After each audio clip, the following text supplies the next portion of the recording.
bertobat kepada Allah Subhanahu wa taala. Bertobat kepada Allah Azza wa Jalla. Dan itu inti daripada penghapusan dosa. Inti daripada penghapusan dosa itu taubat dengan taubatan nasuha. Betul-betul harus taubat dengan taubatan nasuha. Bagaimana caranya taubat dengan taubatan nasuha itu? Yang pertama, ibu berjanji untuk tidak mengulangi. Yang kedua, menyesal dengan dosanya. Yang ketiga, mengikuti dengan perbuatan baiknya. Yang keempat, kalau itu dosanya berkaitan dengan orang lain, kembalikan haknya. Dan jangan bertobat di waktu yang tidak diterima tobatnya, ketika nyawa di tenggorokan atau ketika nyawa terbit dari arah barat.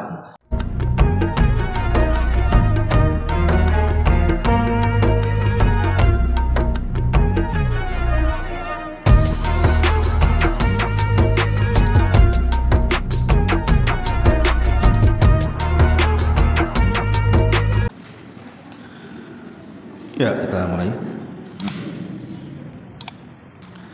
Bismillahirrahmanirrahim. Assalamualaikum warahmatullahi wabarakatuh.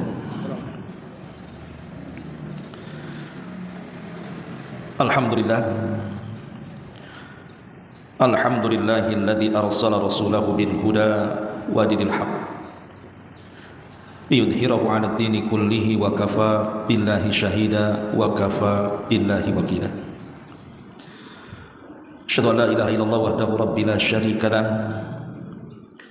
wa asyhadu anna Muhammadan 'abduhu wa rasuluhu alladzi la nabiyya ba'dah, amma ba'd.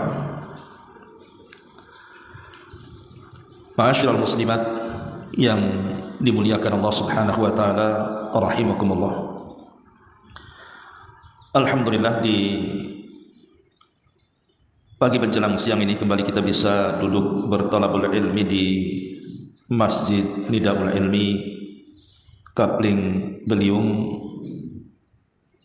Tanjung Riau, Sekupang.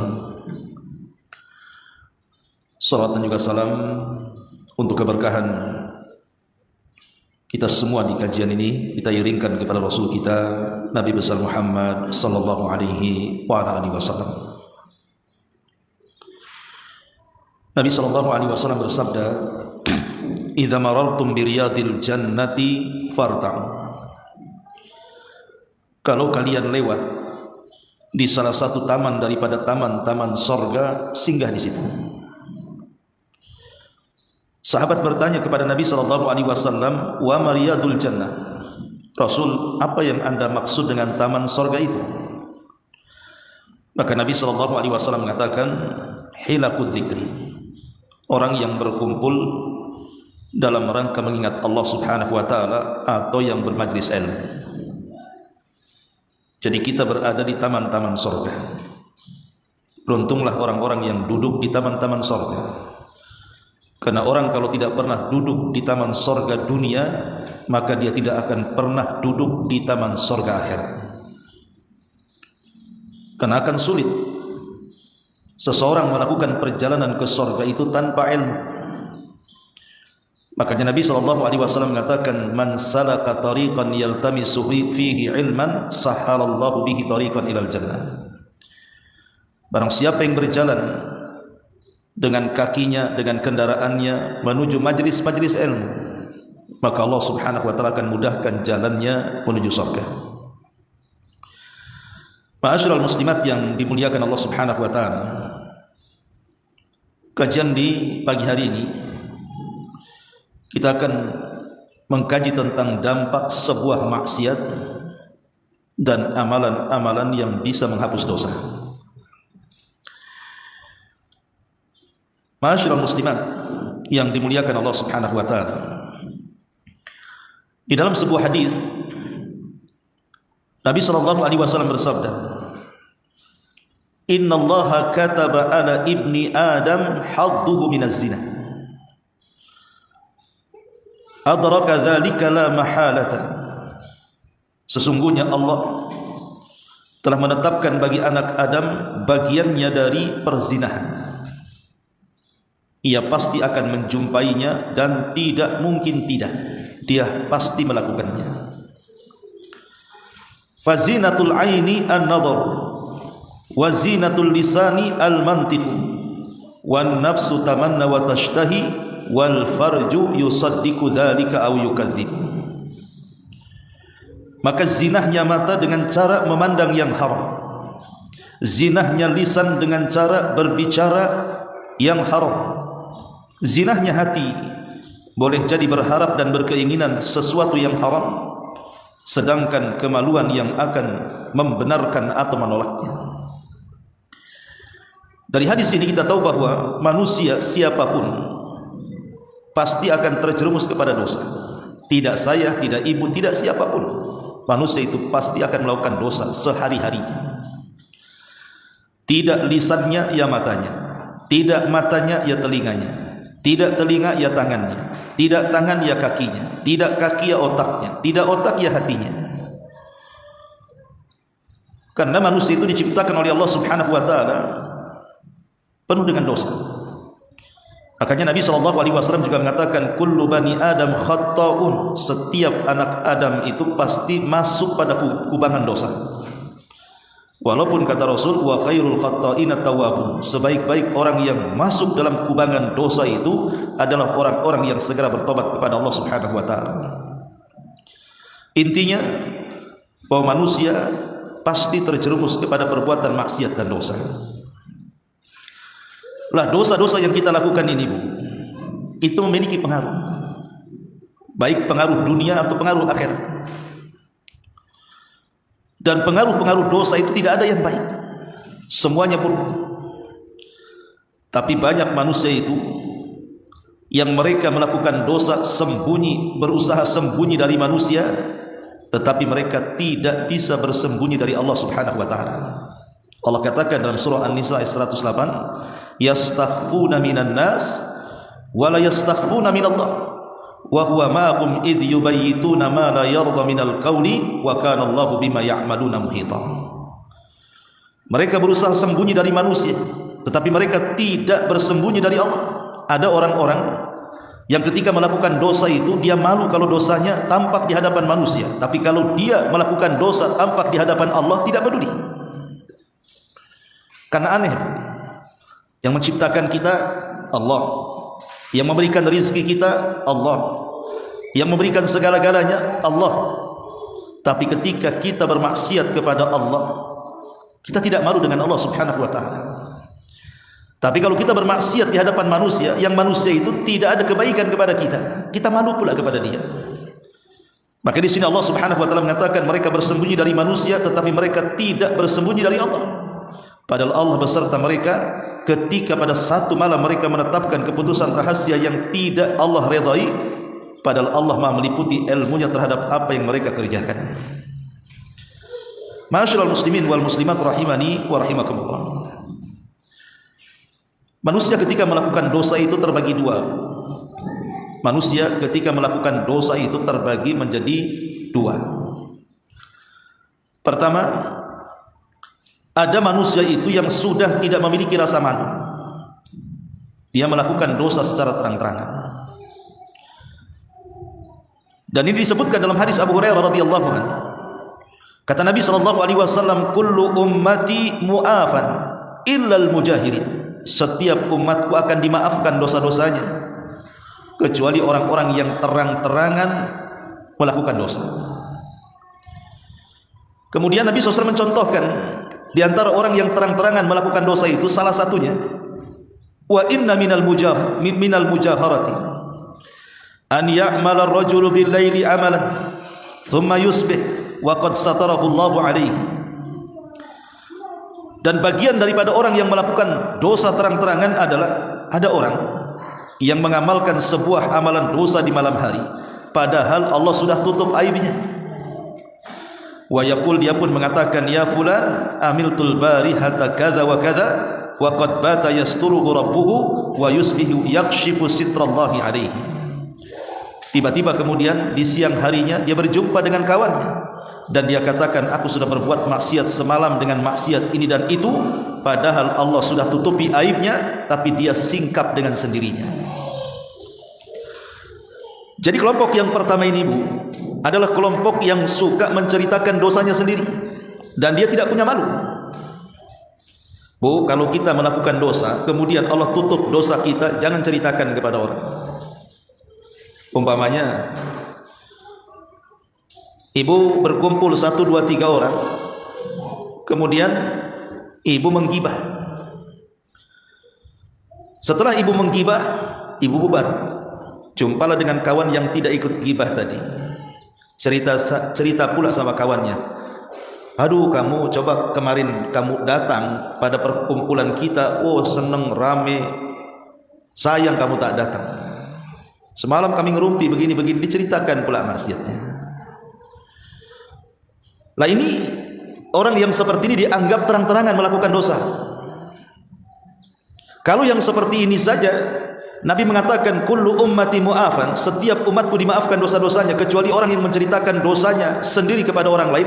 Macam mana dengan orang yang jelas-jelas terang-terangan sedang berbuat dosa dan rela dipandang manusia, seperti orang mabuk depan manusia, orang gibah depan manusia, orang berdusta depan manusia, terang-terangan dia melakukan maksiat seperti itu.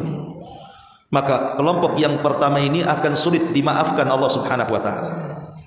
Ini kelompok yang pertama. Kelompok yang kedua, orang yang sembunyi-sembunyi maksiatnya. Dia malu kalau seandainya ada manusia yang mengetahuinya. Dia malu kalau seandainya ada kawan-kawannya mengenalinya. Jadi dia nyumpet maksiatnya itu.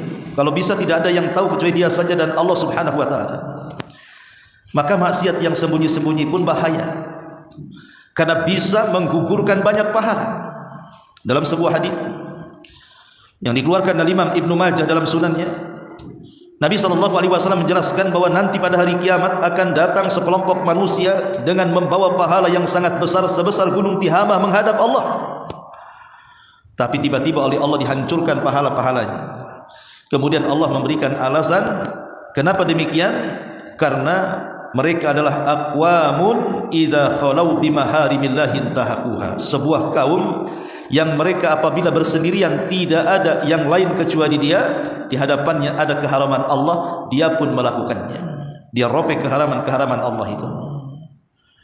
Maka pahala yang sembunyi-sembunyi juga bisa menggugurkan pahala. Dosa yang dilakukan sembunyi-sembunyi bisa menggugurkan pahala.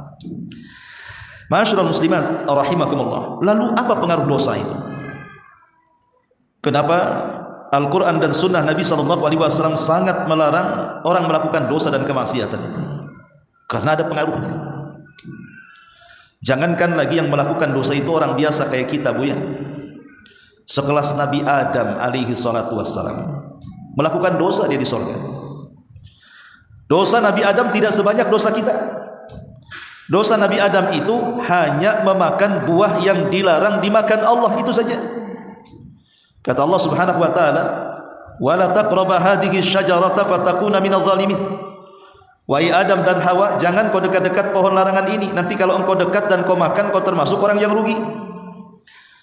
Tetapi Allah takdirkan Adam dan Hawa pun makin penasaran, karena manusia itu biasanya makin dilarang, dia penasaran dengan yang dilarang itu. Contoh umpamanya ini, masjid ini ada 100 pintu. Silahkan masuk masjid dari 99 pintu, yang satu jangan masuk. Pintunya 100. Yang terbuka 99 pintu, yang dilarang satu pintu, nggak boleh masuk dari pintu itu. Pasti penasaran nih. Ini pintu yang dilarang, kenapa dilarang nih? Pasti nanti berjumpa tuh di pintu, ada apa? Kenapa tak boleh masuk lewat pintu itu? Jadi orang itu malah justru kalau dilarang makin penasaran tuh. Makanya lihat, yang halal itu banyak, yang haram itu sedikit. Kenapa orang jatuh ke yang haram? Minuman yang halal itu loh banyak, kenapa mesti minum khamr? Makanan itu banyak, kenapa mesti makan daging babi dan anjing diharamkan? Makanan yang halal di sorga itu banyak, tapi kenapa Adam malah memilih makanan yang dilarang? Ma'asyiral muslimat yang dimuliakan Allah Subhanahu wa taala. Lihat dampaknya apa yang terjadi, datang kemurkaan Allah kepada Adam.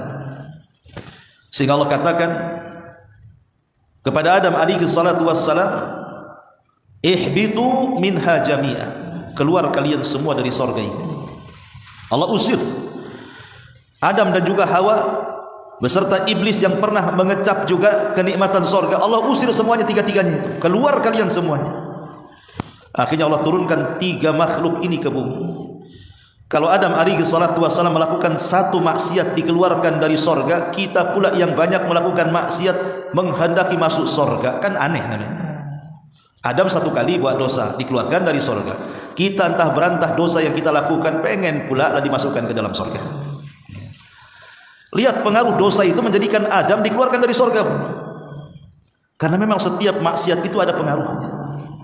Baik, kita akan rinci. Sebelum kita bicara pengaruh, kita akan menjelaskan kenapa manusia bisa melakukan dosa.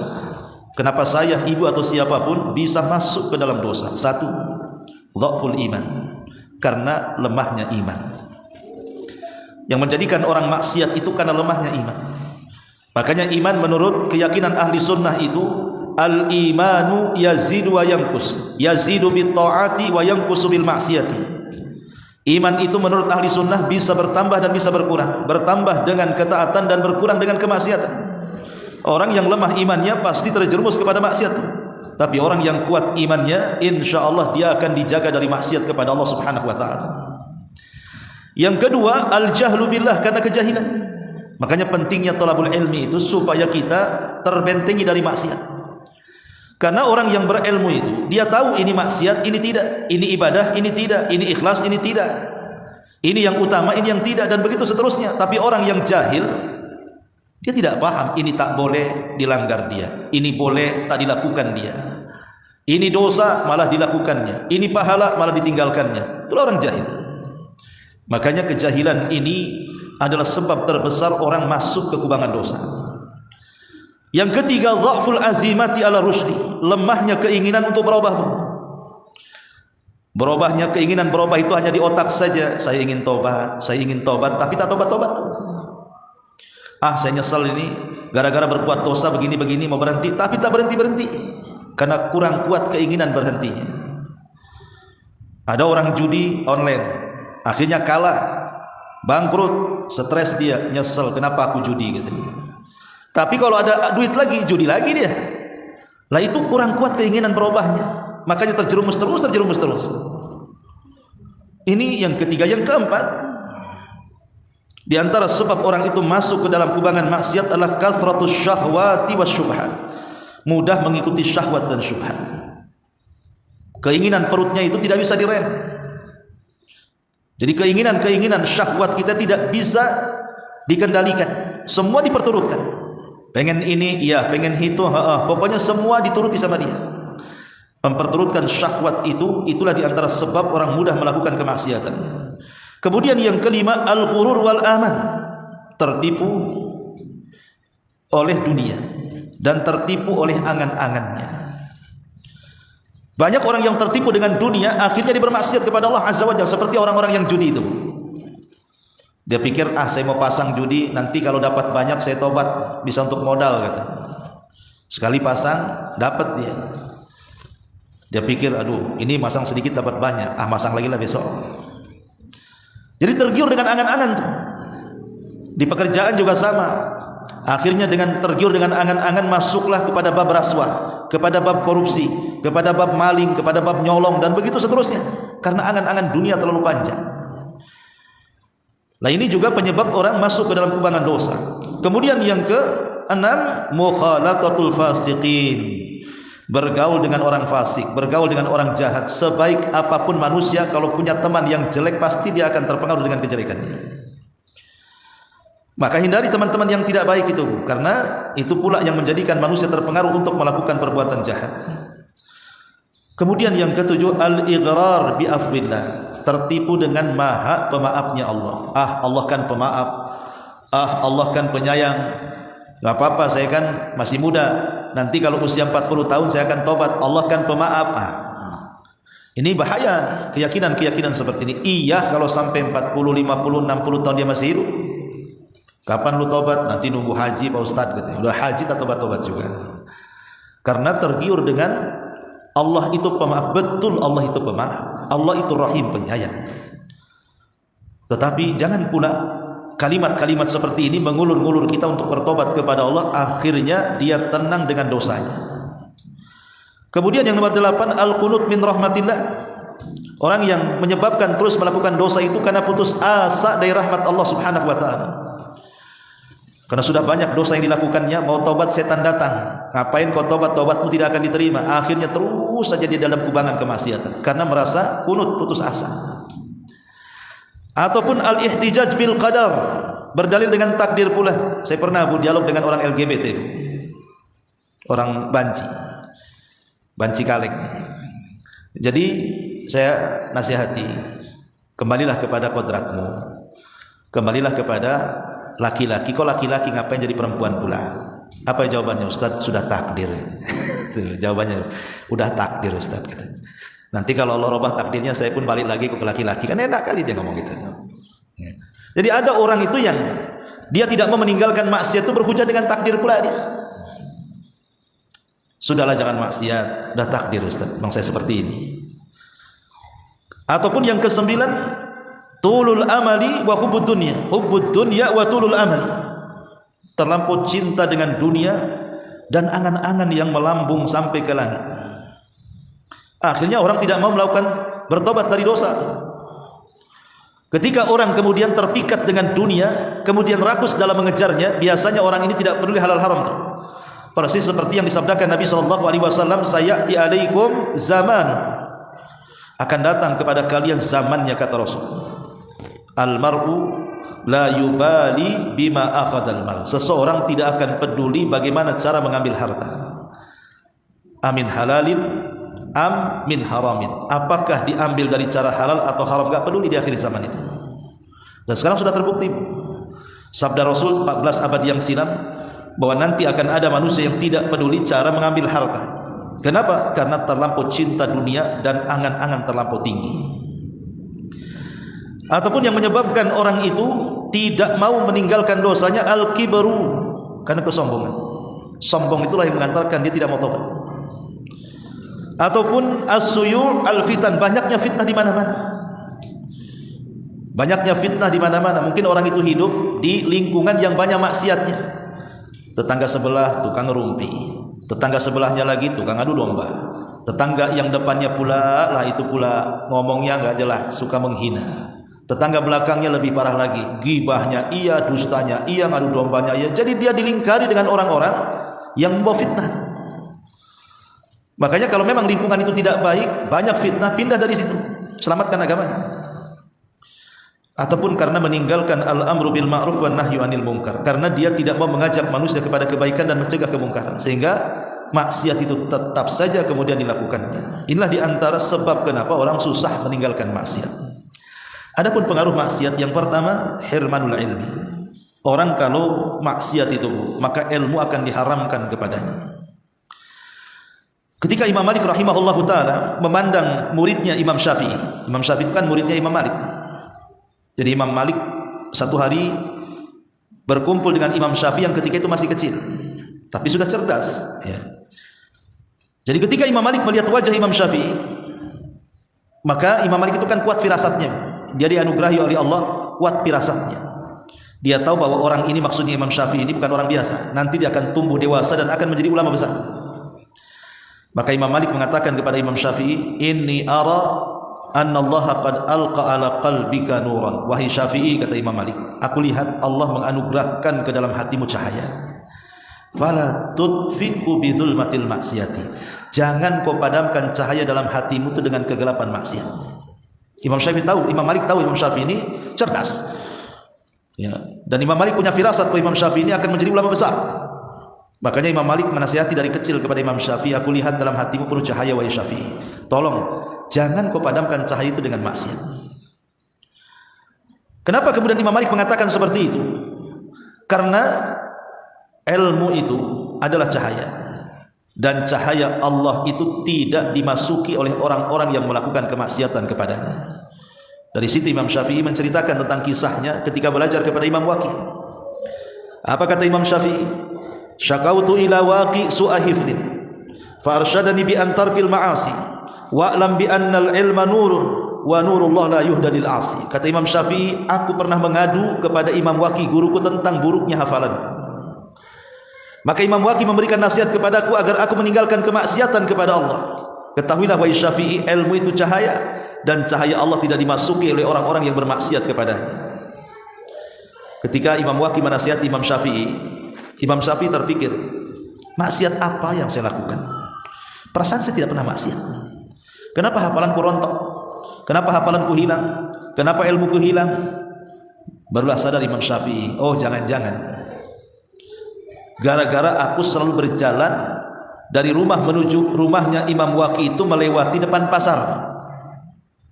Akhirnya oleh Imam Syafi'i diganti rutenya. Yang biasanya jalan menuju tempat gurunya di depan pasar, dia ganti rutenya ke belakang pasar. Setelah diganti rutenya ke belakang pasar, akhirnya menguat lagi hafalannya. Subhanallah. Imam Syafi'i ini lewat depan pasar. Kan tidak maksiat, yang maksiat kan penduduk pasar. Karena pasar itu kan gudangnya maksiat, Bu. Yang tengkar ada di pasar, yang melaknat ada di pasar, yang orang timbangan takaran meteran ada di pasar, yang kedukun biar laris ada di pasar. Pasar itu gudangnya maksiat. Lah Imam Syafi'i hanya lewat depan pasar saja. Tapi boleh jadi mungkin ketika dia sedang lewat depan pasar, mungkin matanya melirik, ada orang yang bertengkar, ada orang yang sedang melakukan maksiat, kemudian dia biarkan saja, dan begitu seterusnya. Itu pula yang menjadikan rontok hafalan Imam Syafi'i, padahal dia tidak melakukan maksiat. Tapi begitulah pengaruh maksiat. Pengaruh maksiat itu bisa mengharamkan ilmu kepada kita. Yang kedua, wahsyatun fil qalbi. Biasanya maksiat itu membawa ketakutan dalam hati. Orang yang suka maksiat gak akan tenang hidupnya. Orang yang suka bermaksiat tidak akan punya ketenangan dalam hidupnya. Bawaannya penuh dengan kecemasan, bawaannya penuh dengan ketakutan, bawaannya penuh dengan ketidaknyamanan. Pokoknya dibuat hidupnya seolah-olah tidak ada masa depan. Ketakutan dan ketakutan. Itulah maksiat. Ya betul, ketika dia melaksanakan maksiat rasanya lezat. Orang berzina mungkin saat berzina dia merasa lezat dengan maksiatnya. Orang yang minum khamar saat minum khamar dia merasa lezat dengan minumannya. Orang yang berjudi saat dia berjudi merasa lezat dengan judinya. Iya, waktu maksiat.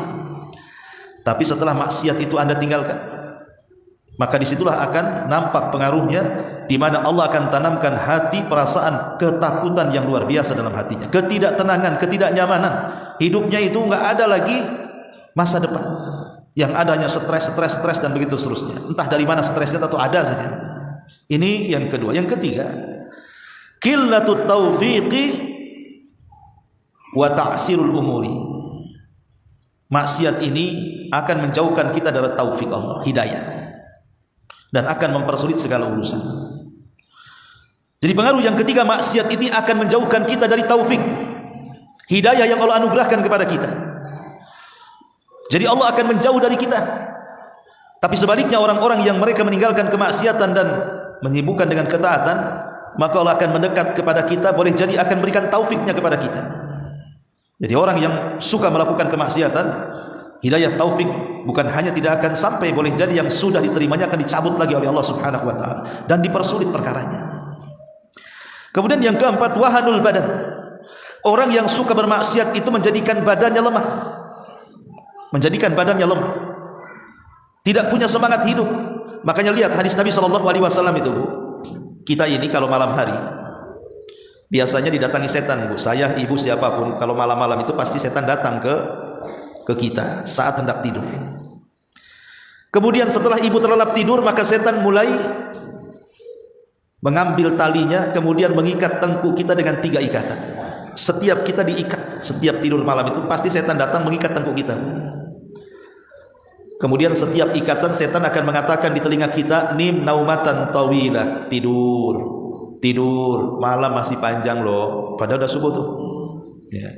Asli dibilang tidur, malam masih panjang. Padahal alarm 3:30 sudah pusing. Bangunin kita pula tak bangun-bangun. Yang pusing alarmnya bukan kitanya. Jadi kata Nabi SAW, fa in istaiqadha, kalau seandainya kita bangun, wa dzakarallah, kemudian mengingat Allah, halat lahul uqdah, maka satu ikatan akan lepas dari leher kita. Wa in tawaddaa, kalau dia berwudu, halat lahul uqdah, maka ikatan kedua akan terlepas. Wa in shalla halat lahul uqdah, maka kalau dia salat, maka semua ikatan akan lepas dari tengkuk kita. Sehingga di pagi hari, tayyibun nafsi nasyatun, maka dia jiwanya akan baik dan akan semangat hidupnya.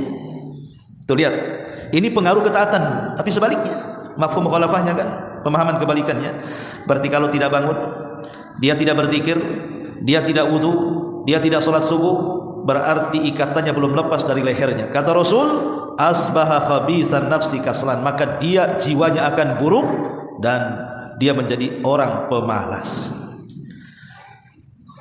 Jadi orang yang meninggalkan sholat subuh itu, Bu, orangnya jadi pemalas. Kenapa pemalas? Badannya lemah. Allah yang buat dia lemah, tidak ada kepikiran untuk masa depan lagi. Aktivitas dia buntu satu hari itu, akan Allah banyak datangkan masalah, entah dari mana masalahnya. Pokoknya ada saja masalah itu. Orang walaupun sehat secara fisik, tapi kalau sakit secara pikiran, itu melemahkan badan kan. Betul, ibu sehat, kolesterol tak ada, asam urat hilang, darah tinggi normal, tapi otak error bu. Pasti bawaannya lemas kan bu, maunya tidur aja, stres. Itu akibat maksiat bu. Ini kalau ibu seperti itu kondisinya berarti ada maksiat. Ini yang keempat, mengakibatkan wahanul badan. Maksiat itu mengakibatkan lemahnya badan. Yang kelima, hirmanul rizki. Allah haramkan rizki. Nabi SAW mengatakan, innal abda la yuhramur rizqu bi dzambin yusib. Sesungguhnya seorang hamba, kata Allah, akan diharamkan rizki padanya karena sebuah dosa yang dilakukannya. Bu, dosa itu bisa menjadikan rizki kita terhalang. Onda Ustaz, banyak kok tuh saudara saya itu nggak sholat, puasa Ramadan nggak puasa Ramadan, kadang-kadang zina, usahanya bagus-bagus saja. Itu istidraj namanya. Kalau Allah memberikan rizki di atas kemaksiatan yang dilakukannya, berarti Allah sedang melakukan istidraj. Apa istidraj? Tertipu dengan maksiat dan tertipu dengan nikmat. Ya, memang Allah akan berikan, tapi pada waktunya Allah akan cabut dan dia akan mengalami penyesalan.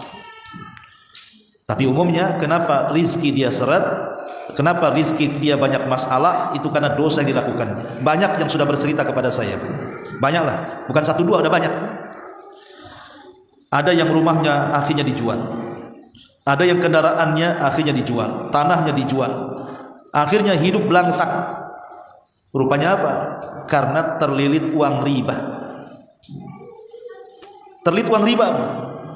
Jadi orang-orang yang terlilit dengan uang riba, kalau di zaman sekarang kan ada namanya pinjol kan bu ya. Pinjol ya, pinjaman online kan itu kan banyak tuh. Dia tidak sanggup membayar, bukan hanya pokoknya, ribanya dia tidak sanggup membayar, dia dikejar-kejar, akhirnya stres. Ujung-ujungnya apa? Datang ke jembatan Satu Barelang, nyemplung dari situ. Maka di situ ada spanduk, dilarang bunuh diri katanya. Kadang-kadang memang dosa itu mengharamkan rizki, mengharamkan rizki. Karena kita ini sudah terbiasa dari kecil sampai dewasa sampai tua itu dengan perkara-perkara yang tidak ada gunanya. Kecil-kecil main judi online, ya kan bu? Kecil-kecil main game online. Anak-anak itu coba udah dipegangi game online, nanti udah dewasa mainnya bukan game online lagi, tetapi naik sedikit jadi judi online. Udah tua bu, pinjaman online, itu main online semua nih. Kecil udah gamenya online, dewasa ketemu juga dengan pinjaman judi online. Sudah tua pula pandai pinjam dia. Karena sekarang ini bu, di handphone hati-hati, kadang-kadang ada aplikasi-aplikasi menggiur kita, pinjaman mudah, iya betul, pinjam mudah, bayarnya yang tak mudah ya. Maka jauhilah hal-hal yang masuk kepada maksiat itu, karena akan diharamkan rizki padanya. Kemudian yang keenam, mahku barakatil umri, dihilangkan berkahnya umur. Maksiat itu menghilangkan berkah umur. Harusnya umur yang pendek, entah mungkin sampai 50 tahun, 60 tahun, 70 tahun meninggal dunia, harusnya banyaklah amalan kita yang dihadapkan kepada Allah itu. Tapi justru maksiat kita yang banyak dihadapkan kepada Allah. Memang hidup ini bu, usia yang kita habiskan mulai dari akil balik sampai hari ini, mungkin di antara ibu ada yang usia 40, 50, 60 tahun. Kita kan dihadapkan dengan pahala dan dosa kan. Di depan kita loh dihadapkan dengan pahala dan dosa. Ada perkara-perkara yang mengandung pahala, ada perkara-perkara yang mengandung dosa. Maka pandai-pandailah cara memilah dan memilih. Jangan sampai kemudian umur kita dihabiskan dengan dosa dan tidak mendulang pahala. Karena Rasul yang mengatakan khairukum man tala umruhu wa hasuna amaluhu wa syarrukum man tala umruhu wa sa'a amaluhu. Kata Rasul, sebaik-baik kalian adalah yang dipanjangkan umurnya tapi baik amalannya, dan seburuk-buruk kalian adalah orang yang dipanjangkan umurnya, jelek pula amalannya. Maka tinggal milih mana nih, mau kita habiskan umur kita ini untuk kemaksiatan ataukah kita habiskan umur kita ini untuk ketaatan. Kemudian yang nomor 7, hirmanu ta'ah. Orang yang bermaksiat ini biasanya diharamkan kelezatan taat. sholat tidak khusyuk, itu gara-gara maksiat. Bangun malam untuk tahajud malas, itu gara-gara maksiat. Apalagi sholat subuh dingin-dingin suruh bangun, tidak mau bangun, itu gara-gara maksiat. Jadi maksiat ini akan menghilangkan kelezatan ibadah. Apapun ibadahnya tidak akan merasa lezat. Dulu ada seorang ulama namanya Ibrahim ibn Adham. Satu hari Ibrahim ibn Adham ini ingin iktikaf di Baitul Maqdis di Palestina sana. Dan posisi dia ada di Mekah.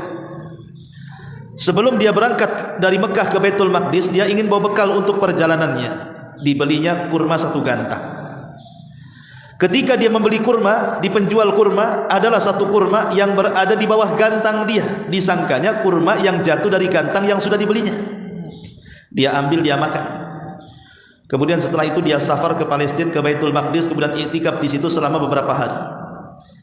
Aneh tapi nyata, kata Ibrahim, aku tidak pernah merasakan gundah gulana seperti ini. Kok ibadah saya tidak pernah khusyuk, kata. Salat tahajud yang enggak khusyuk, iktikaf enggak khusyuk, baca Quran enggak khusyuk. Ada apa dengan saya, kata Ibrahim bin Adham ini? Apa dosa yang sudah saya lakukan? Akhirnya dia teringat dengan kurma tadi. Jangan-jangan gara-gara sebutir kurma yang saya makan di bawah gantang. Jangan-jangan sebutir kurma itu bukan kurma yang sudah saya beli yang jatuh dari gantang. Boleh jadi mungkin sebutir kurma itu milik pedagang tadi, tidak masuk dalam gantangannya. Kemudian saya makan. Jangan-jangan gara-gara itu pula aku tidak khusyuk ibadah ini.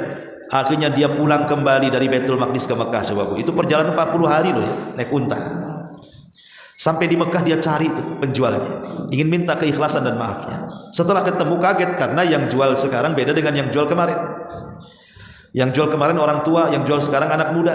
Rupanya itu anak daripada orang tua yang menjual sebelumnya. Maka Ibrahim bin Adham mengatakan kepada anak muda ini, sebenarnya saya ingin datang meminta maafmu kepada bapakmu yang dulu berjualan di sini. Kemana bapakmu? Kata anak ini sudah meninggal, katanya. Masya Allah. Lalu siapa yang menggantikan ayahmu? Kata anak muda ini, saya. Kemudian Ibrahim bin Adham menceritakan, dulu bapakmu saat jual kurma, aku beli 1 gantang. Kutemukan 1 kurma di bawah gantang, kukira itu kurmaku yang jatuh dari gantang. Tapi saya kira ini bukan kurmaku. Saya ingin minta kehalalan. Saya ingin minta keikhlasan. Anak ini mengatakan, bagi saya tidak masalah wahai fulan, tapi ayahku punya anak 10 masalahnya. Akhirnya apa? Ibrahim bin Adham berkeliling meminta maaf satu persatu kepada anaknya. Setelah semuanya dia minta maaf dan minta keikhlasannya, baru dia tenang ibadahnya. Begitu Bu ya. Kadang-kadang maksiat ini menghilangkan kelezatan dalam ketaatan. Kenapa saya tidak pernah khusyuk dalam sholat? Kenapa baca Quran itu tidak bisa menangis, tidak pernah ada pengaruhnya? Kenapa saya ini mendengar pengajian biasa-biasa saja?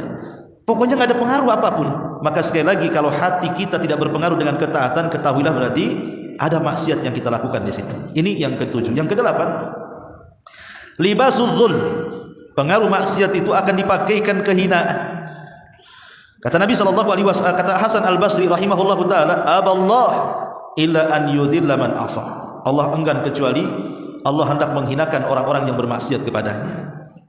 Maka siapapun yang bermaksiat kepadanya, Allah rendahkan dia di bumi. Dan kalau Allah merendahkan, tidak ada yang bisa mengangkat dia. Sebagaimana orang yang Allah angkat tidak bisa ada orang yang merendahkannya. Kemudian yang 9, hawanul mudhnib Allah. Hawanul mudhnib Allah. Maka dianggap hina di hadapan Allah. Orang yang berdosa itu dianggap hina di hadapan Allah. Wa man yuhinillahu fama lahu min mukrim. Orang yang sudah dihinakan Allah, tidak ada yang bisa mengangkat derajatnya. Yang ke-10, hawanul mudhnib 'alan nas, bahkan hina di mata manusia. Allah yang buat hina. Orang-orang yang melakukan dosa itu hina di hadapan manusia. Orang yang suka berdusta enggak akan dipercaya manusia. Bahkan sebenarnya kalaupun ada orang yang melakukan kezaliman kepada orang, bukan kepada kita, dan kita tahu, kadang-kadang kita tidak mau bermuamalah dengan dia kan. Malas katanya, pinjam uang sama dia. Ada kawan saya pinjam uang sama dia, malah diriba-ribakan. Ketika dia pinjam uang sama dia, tak mau dibayar-bayar. Jadi kalau orang sudah bermaksiat, dipandang manusia pun tak bagus. Kemudian yang nomor 11, la'natu al-bahaim lil mudhnib. Semua binatang-binatang yang ada di bumi ikut melaknat orang-orang yang berbuat dosa. Karena salah satu pengaruh dosa itu apa Bu? Menghalangi Allah menurunkan berkahnya berupa hujan dari langit. Sementara hujan itu kan bisa dimanfaatkan, bukan hanya kita manusia, binatang-binatang pun ikut memanfaatkan air hujan itu. Tapi ketika hujan tidak turun karena maksiat manusia, marah binatang-binatang itu. Maka binatang-binatang itu akan melaknat kita yang berdosa, naudzubillah. Kemudian yang nomor 12, in'idamul ghirah, hilang kecemburuan, enggak peduli lagi hidupnya. Yang ke-13, zawalun ni'am, hilang nikmat yang lainnya. Yang ke-14, ar-ra'bu wal khawfu fil qalbi, penuh dengan kecemasan dalam hatinya. Yang ke-15, dihabul haya, hilang perasaan malunya. Yang ke-16, i'tiyadul dzunub wa tuwalidus sayyi'at, membiasakan melakukan dosa itu akan melahirkan keburukan-keburukan yang lainnya. Orang kalau melakukan satu dosa pasti akan melakukan dua dosa. Orang yang melakukan dua dosa pasti melakukan tiga dosa, dan begitu seterusnya. Dosa ini beranak. Bukan bakso saja beranak gitu ya. Dosa pun bisa beranak, Bu. Dosa pun bisa beranak masalahnya. Awalnya gibah jadi dusta. Awalnya dusta jadi namimah. Begitu dosa itu, beranak-beranak ya. Kemudian yang nomor 17, at-tabu 'alal qalbi. Hati akan tertutup.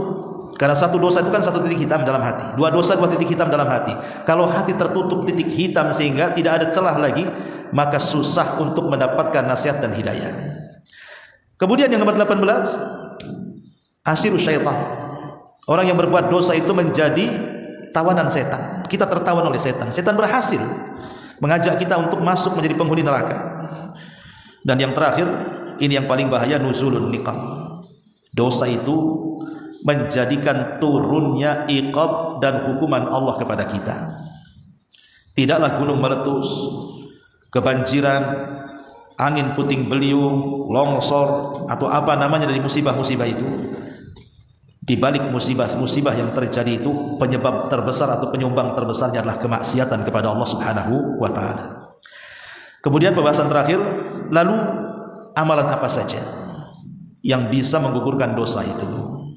Apa sih amalan-amalan yang bisa menggugurkan dosa? Satu, berwudu. Nabi SAW mengatakan, ma mimri'in muslim, tidaklah seorang muslim menghendaki hadir dalam salat yang 5 waktu, tahduruhu salatul maktubah, fayuhsin wudu'aha, dia pun memperbaiki wudunya, wa khusyu'aha, dan memperbaiki khusyuknya, wa ruku'aha, dan memperbaiki rukunya, illa kanat kafaratul lima qablaha minadz-dzunub, kecuali itu semua menjadi kafarah dari dosa-dosa yang dilakukan sebelumnya. Maka berwudu itu bisa menggugurkan dosa. Jadi Ibu kalau berwudu perhatikan gerakannya, jangan asal-asalan, Bu. Karena banyak orang-orang awam itu berwudu asal-asalan. Kadang kaki diseblok saja nggak dicuci, ya kan? Kadang-kadang ngusap kepala itu cuman ya apa diusap-usap aja, itu pun dengan diambil jambul-jambulnya saja kan, itu nggak serius gitu ya. Jadi berwudulah dengan wudu yang baik, karena dengan cara itu dosa-dosa kita akan terhapus. Yang kedua, salat 5 waktu. Salat 5 waktu juga sebagai kafarah dzunub, penghapus dosa. Karena Rasul kan mengibaratkan begini, bagaimana pendapat kalian, kata Nabi, kalau di depan pintu rumah kalian ada sungai yang sangat jernih dan tidak terkontaminasi apapun airnya, betul-betul jernih. Lain dengan sungai-sungai sekarang kan, Bu. Di Beliung kan ada sungai juga di situ. Wah, itu keruh semua. Mandi di situ gatal semua kita. Jadi kalau seandainya di depan rumah kita ini ada sungai jernih, kata Rasul, engkau mandi sehari 5 kali. Kira-kira bersih nggak tuh? Bersih lah. Kita ini mandi biasanya yang paling rajin kan 3 kali, pagi, siang, sore, itu udah bagus tuh. Tapi kebanyakan rata-rata 2 kali lah ya. Pagi mau kerja, sore pulang kerja. Ya, atau juga ada yang sekali aja, pagi tak mandi, pulang kerja baru mandi. Tapi ada juga yang tak pernah mandi seminggu sekali, pun nunggu Jumat, ada juga itu. Yang lebih parah setahun sekali nunggu Idul Fitri, wah itu dah ayah tuh. Itu orang gila tuh. Tapi yang jelas bahwa Rasul mengatakan kalau kita mandi sehari 5 kali, bersih-bersih, nah mungkin gak bersih. Bisa saja masuk angin mungkin, akan mandi ya. Tapi Rasul ingin mengatakan kalau kalian mandi sehari 5 kali itu bersih badan, maka begitu juga dosa-dosa kita kalau digempur dengan sholat 5 waktu, maka akan bersih. Sebagaimana bersihnya badan dari daki ketika kita mandi, maka sholat bisa membersihkan dosa-dosa yang berkerat dalam badan kita dengan cara sholat 5 waktu. Ini yang kedua. Yang ketiga, al-masyu ilal masajid, berjalan menuju masjid bagi laki-laki tentunya ya. Kata Nabi, ala adullukum ala ma yamhullahu bihil khataya wa yarfa'u bihi darajat. Maukah aku tunjukkan kepada kalian hal-hal yang Allah bisa menghapuskan kesalahan kalian dan Allah akan angkat derajat kalian. Sahabat mengatakan tentu Rasul.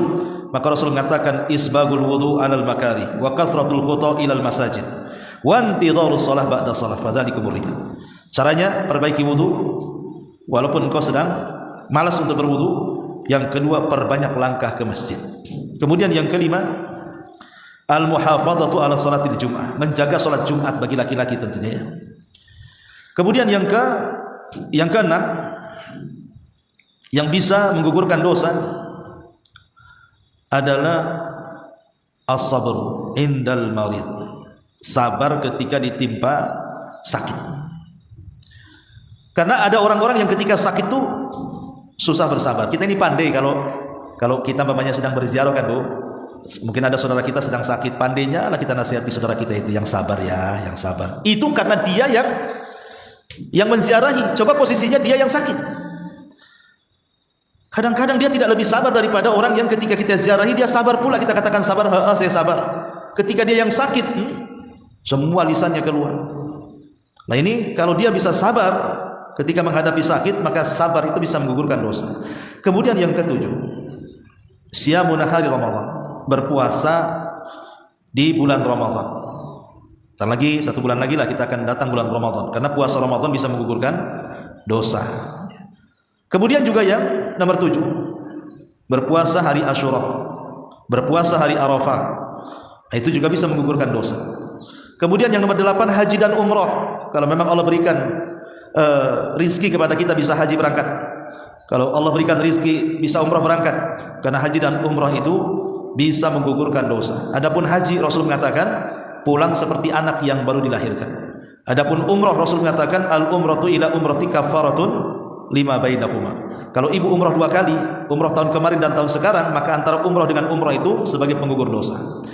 Kemudian yang ke-9, as-sadaqah, banyak bersedekah, karena sedekah itu juga bisa menggugurkan dosa. Yang ke-10, alhamdu ba'da ta'am. Ibu kalau habis makan, ucapkan alhamdulillah. Karena ucapan alhamdulillah setelah makan itu bisa menggugurkan dosa. Kemudian yang nomor ke-11-nya, ujian yang Allah timpakan kepada kita, apapun bentuk ujiannya. Entah berupa sakit, entah berupa stres, entah berupa banyak masalah, pasti manusia itu diujikan, Bu. Diuji kesehatan, diuji ekonomi, diuji keluarga, diuji tetangga, pastilah ada ujian, ya.